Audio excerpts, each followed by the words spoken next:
তো হ্যালো বন্ধুরা,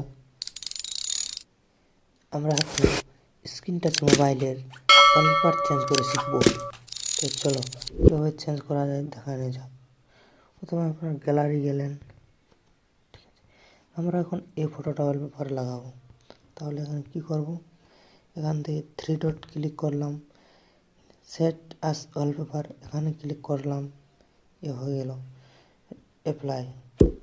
এটা আছে লক স্ক্রিনে, এটা লক স্ক্রিনে দেখাবে ওয়ালপেপারটা। একবার ট্যাপ করবে, এটা হোম স্ক্রিনে দেখাবে ওয়ালপেপারটা। তাহলে আপনারা কোনটা করতে চান সেটা করবেন।